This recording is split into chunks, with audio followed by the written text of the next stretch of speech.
There's my bike down there. As you can see, it's a sweet, sweet ride.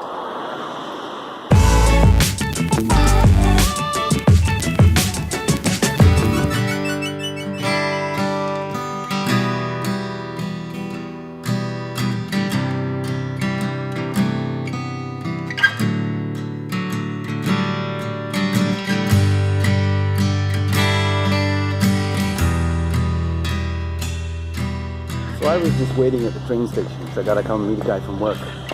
Here's some documents. And I saw this. What was going on? I don't know. Just have a look for yourself.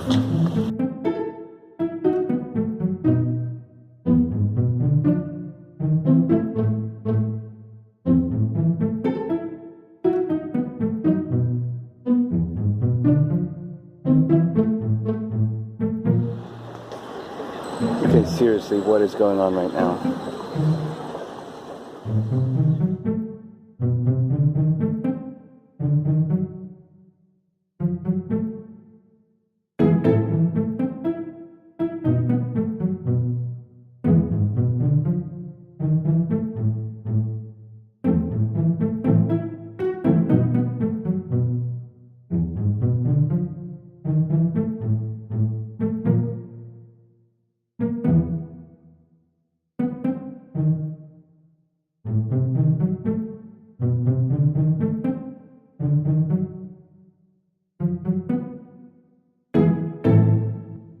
Just because I have a dirty mind or something?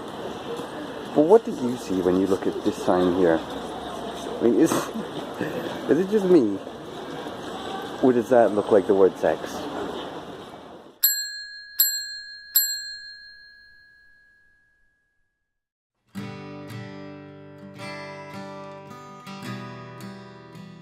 Ooh, what lovely weather we're having. It was a bit cloudy yesterday, but today is nice and sunny.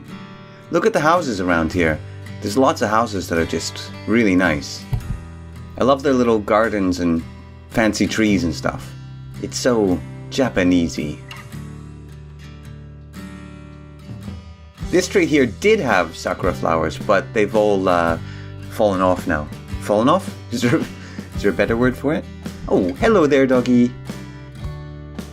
Do you know what? This is a really shaky walk and talk, so there's no real point in dubbing this over.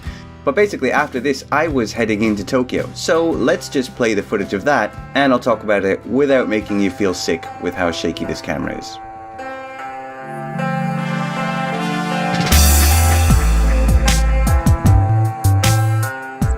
So before moving to Japan, I met a Japanese woman in Bangkok in like a language exchange meetup.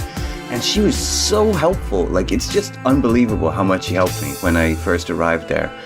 Like, every time I needed to know something, she seemed to just immediately Google it and give me the answer. Or if I was looking for something, she would just quickly look on a Google map and tell me where I could find it. She was just so helpful. I mean, Japanese people typically are really helpful anyway. Like, I remember the first time I came to Japan, every time I asked someone where something was, rather than simply point like they would in most other countries, they would usually actually take me by the arm and walk me all the way to wherever it was I was going. But anyway, yeah, this friend of mine really sort of went above and beyond, because as you may have seen in a previous video, on my first night, I didn't even have a futon, so I was just sleeping on the floor. I didn't know where to buy futon. She suggested buy one online. And I was like, yeah, that's great, but I don't have a bank card or credit card which I can use here in Japan.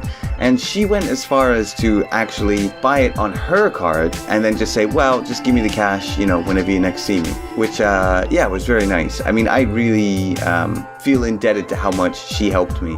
Of course, anybody hearing this will probably naturally jump to the conclusion that she was interested in me, which was rather confusing for me as well, but I think the conclusion is no, she wasn't. She was just genuinely helping out. She said it was because when she had traveled in the past, people had always been very kind to her, and now she was repaying the favor, which I can totally relate to because I've had so many nice strangers help me out over the years that typically if I ever see anybody traveling, I always try and help them out as much as I can as well. Anyway, that's enough talking. Tune in next time for hopefully a more interesting episode of Baldy in Japan, or whatever this show is called.